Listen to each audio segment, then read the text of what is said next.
Hello everyone and welcome back to the channel, Alex here. So as the school year is fast approaching, I thought I would talk about a topic very near and dear to my heart, and also probably something a lot of teachers have thought about at some point in their career, especially starting out. And that is, what makes a teacher memorable? And how does a teacher have a great impact on each and every one of their students? Also, sorry if throughout this video you hear a little bit of barking. We are dog sitting and we just have him in a little bit of a playpen right now, but he definitely wants to be around other people, so don't mind. I'll try to edit out as much as I can, but we'll see what happens. So with that said, let's get into the video.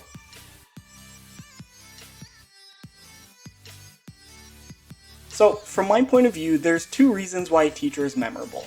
Now the first group of teachers are the ones that you don't really like, and you'll always remember them because you don't think they tested fairly, they made a course harder than it needs to be, they didn't really seem to care about their students, even though they probably did, but were just showing it in a different way. Or sometimes just teachers you didn't get along with. And now, obviously in this video, I'm not going to talk about that subset, but I'm going to talk about the subset of teachers that you loved. The subset of teachers that you still remember to this day, and that they taught you life lessons in their classes, even ones that weren't related to the subjects they were teaching. And I'll probably in this video talk about a few examples of those teachers as I talk about specific things. But as for you all, I'm sure that you all have experiences with teachers that you loved. So if you want, pop something down in the comment section down below and tell me about a teacher that you really loved and why you loved them, or why they made a lasting impact on your life. So starting off, the first thing that I think makes a teacher memorable in a good way is that they try to get to know you and learn more about you. They learn about your preferences, your interests, and anything that you want to share about yourself. And very often, it makes these teachers very approachable and relatable. I've found that a lot of teachers who get to know their students are then able to coach them through challenging situations that everyone faces with their own experience, and helps give you maybe a different perspective on the situations you faced.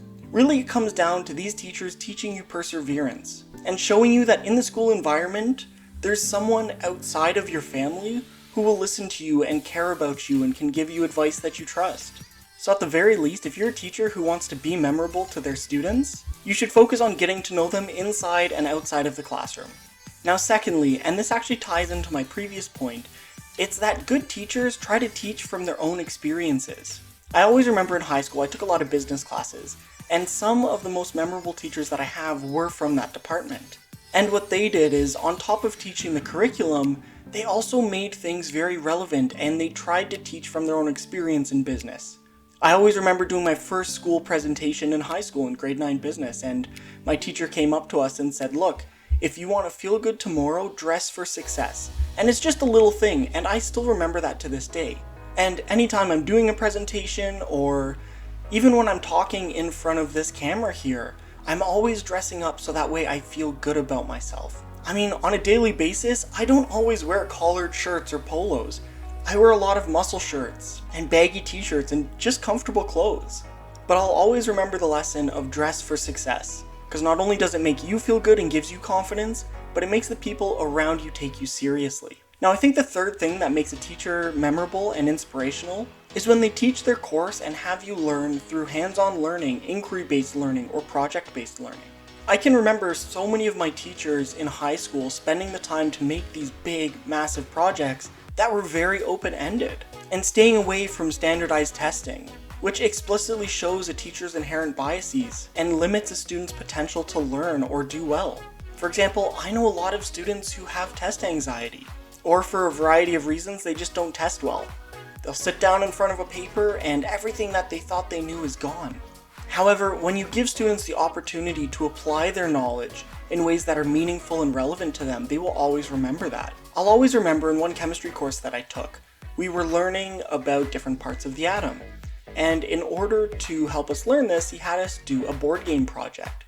So we all got paired up in groups of 2 or 3, and with a partner, you made a board game around your chosen topic. And then we all had a couple days where we got together and played these board games and learned specifically about each individual topic. And not only was that fun, but it took everything that you learned and made you apply it in a different setting. And I think the best courses in high school that really taught me that were, again, the business courses, which by nature are just very applicable. But a lot of the accounting pieces and the marketing and international business courses, they were all project-based.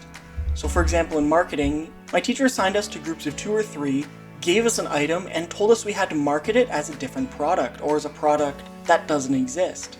And unfortunately, my teacher gave us Marmite. Now, I don't know how many of you had Marmite before, or Vegemite. They're actually the same thing. And I'm sorry to my Australian family and friends, but I really do not like it. I find it really bitter and not that great. I mean, it is a yeast extract, first of all, so it does have that heavy yeast flavor, but it's also sort of that almost bitter molasses flavor as well. But I get people like it out there. I'm not trying to shame you. You can like whatever you do. But as part of that presentation, we had to take a spoonful in front of the class before we made our presentation and try to keep a straight face and have some fun with it. And we tried marketing it as like this new brand of barbecue sauce and meat marinade. And I remember the other group that had Marmite as well, because there were probably about 5 different products, but 2 or 3 groups each were like sharing products. They decided to market it as like tire grease or something like that, or like engine oil. It was really weird.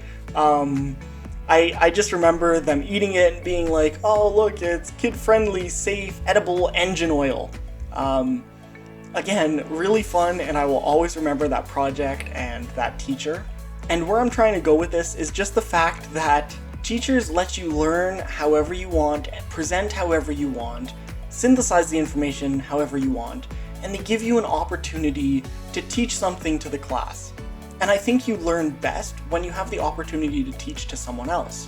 And I think that's applicable even in university when you're in there, and probably most of you watching it have had, obviously, those teaching experiences when you're a teacher. Like, I know when I first had to teach a university class to fill in for a lecturer, I was nervous, I didn't have much time to prepare, I was just going off the lecture notes. However, once I started teaching that topic, I really got into it, got a handle of it, and then I probably learned the most by answering other people's questions. And I think that's something that your students will always remember as the best learning experiences that they've ever had. So I think as a teacher, your primary focus should be to give them the best learning experiences they can have. Now, I will say that project-based learning and inquiry-based learning does take a lot of time, especially in the sciences when you have labs and lab reports, and anything of that nature.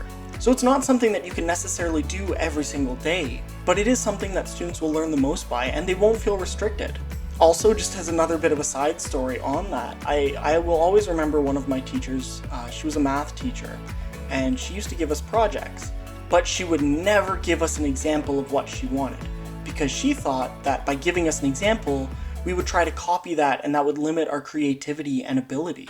So again, that's just another example of, even though your students might be asking for help in that way, you can provide them help and guidance, but don't stifle their creativity or their communication. Now, obviously, if you deem a student really needs it, then jump in and help. And then I think one of the last points I want to talk about here is actually again related to my first point, and it's that the teachers are approachable and want to listen to you. The most memorable teachers are the ones who will sit while you are crying in their classroom over a lunch hour about a breakup or how you thought a certain test wasn't fair or something going on in your home life. And they can sit down and give you advice or even just give you a shoulder to cry on. Now, I know a lot of teachers might not be comfortable with that, but it is a part of the job, and it's one of the ways that you show your students that you care. It's not enough just to tell them you care. You have to show it in your everyday actions. And I think that most of us who are teachers, or for those of you who are watching who've ever had good teachers that you really enjoyed, they were the ones who listened to you and listened to your problems. They were the ones who gave you advice on how to fix your problems or manage them. And they really just helped you grow up and modeled maybe a behavior that you haven't seen yet, either at your home or in school or anywhere in your life. And I think that's something that teachers should take seriously, being a serious role model. So at the end of the day, be approachable, be kind, listen to your students, teach from your own experiences, and give them real relevant work. And your students will remember you, and more often than not, really like you. But anyways, I'm going to end the video there, so thank you for watching and listening to me talk about what makes a memorable teacher. Also, welcome to the new subscribers to this channel and everyone who's been watching. I've seen a lot of new views coming in lately, so thank you very much for helping this channel grow and tuning in. I hope you get something out of my videos, and I'm really glad that you're a part of this community now. So with that said, if you like this content and want to see more like it, please like and subscribe to the channel. It definitely goes a long way in helping me out and helping my channel and community grow. And as I said before, please comment something that made a teacher memorable to you down in the comment section below. I'd love to hear from you. And have a chance to incorporate some of the things that you found memorable into my own teaching practice, and I'm sure a lot of people in the comment section will feel the same on that. So have a great day everyone, and please stay happy, safe, and healthy. Bye!